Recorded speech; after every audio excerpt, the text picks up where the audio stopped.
at 6:52 this morning. The fog rolled in. That brought out a full course caution, but just about 20 minutes ago, things cleared up enough. We were able to go racing yet again here at Daytona. Now the 6 car on pit road because of an incident on a restart, and I saw that right front wheel very, very damaged. Let's take a look here.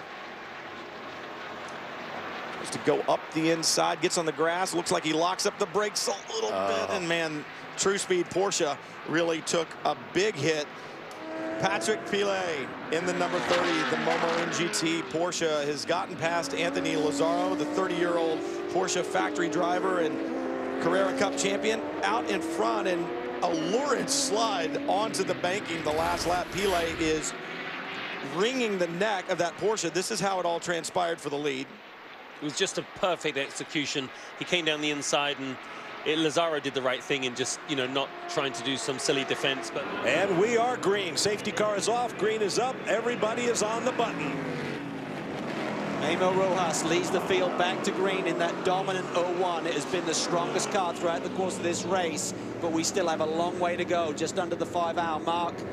And Jordan Taylor's been drafted in. Here we see Smagsy down in turn 1. That's the 69. There's a couple of Ferraris. Is that? Yeah, there's another one going, third Ferrari. 69 was in the lead, driven by Mark Wilkins. Looked like he may have got a tag down there in 63. Yep, the second place car as well. That was for the lead. So there was some argy-bargy down in turn 1, possibly for the lead of this GT field. Little damage right rear on the 69. Watch this. Avoidable contact, Mark. Call it in.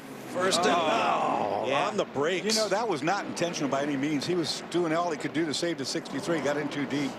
But if we look back to that last time both cars, the 01 and the 10, were in pit lane, it looked like Jordan Taylor had a bit of a nose on the 01 car as they were exiting. But then we see Jordan Taylor giving way to that 01 car because the 01 car is in the fast lane. And that's a rule that is in the Rolex series, but we don't see that in NASCAR races. In NASCAR races, you can see cars 3 wide racing to the end of pit lane to try and race to that timing line. In this series, when you've got a car in the fast lane, and even though you might be a little bit ahead of them, you've got to give way to that car. All right, thanks, Matt. Problems on track for the 02. Stopped. Wow, and they needed yellows to claw their way back, and it looks like they may be creating one here. Dario Franchitti behind the wheel, and we get that yellow. Don't see any damage or anything major, Dorsey, so. Ryan Hunter-Reay was able to hold Pruitt off heading into 1, but as they came back onto the banking, Ryan Hunter-Reay slides a little high, and once Scott's underneath him, it's done. Yeah, I mean, the car, we're talking a lot about the top end advantage they have. It's not all there. But look at the GT battle in front of him. Ambrose gets pinned up behind, wants to go low.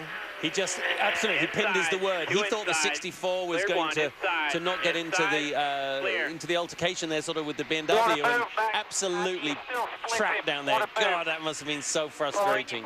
Great job. Look at this, after 23 hours of racing, we have side-by-side racing for the lead in both categories. It doesn't get any better. Lazzaro, who took that shallow entry to that final corner, and here we go, 3 wide, down to the bus stop chicane for the lead in GT. Who's gonna That's tight. Oh. Awesome. 1, 2, and 3 became 3, 2, and 1. We said Montoya's car's coming in. He's got half a car. He's going to take it in deep on the brakes. He has brakes to go. AJ takes it in even deeper. Squirming on the brakes. Allmendinger holds off Montoya. Fighting hard. AJ Allmendinger wants a second Rolex. We are green once again. Green flag in the air. You're racing, gentlemen. You notice on that pit stop, too, the Ganassi team took just about the same amount of time in the pits as the 10 car did, even though the Ganassi car changed tires in addition to fuel. Look at Allmendinger. He goes around the long way. Around Montoya, he takes 3rd spot. Barbosa is loose. Allmendinger will be on the attack here in the brake zone.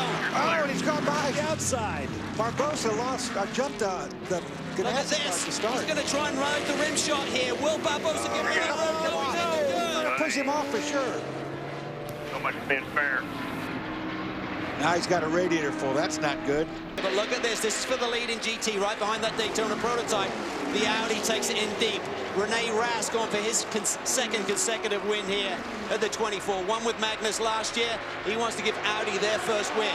Grill completely packed, full of grass, and he's away.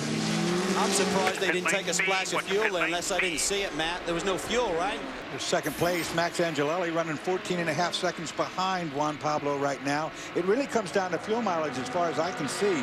It's extraordinary how this race has come down to such close finishes in recent years. Here comes the leader in class, the 24 WeatherTech Audi, for a splash. This is going to be tight. Leader Juan Pablo Montoya pits at the Ganassi garage.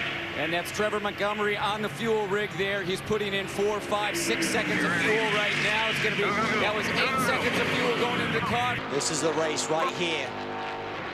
Max Angelelli ducks it down the pit lane. Gonna put it back in the hands of Montoya for victory.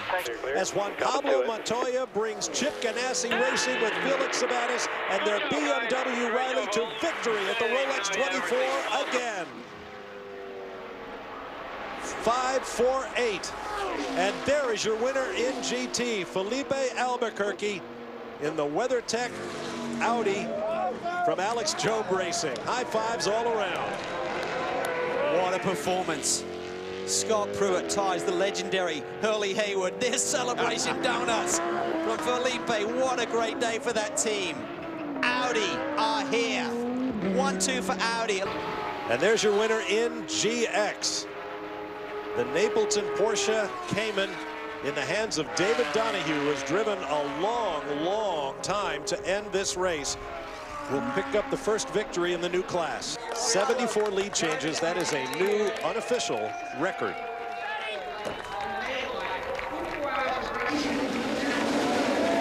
Now it's time to party.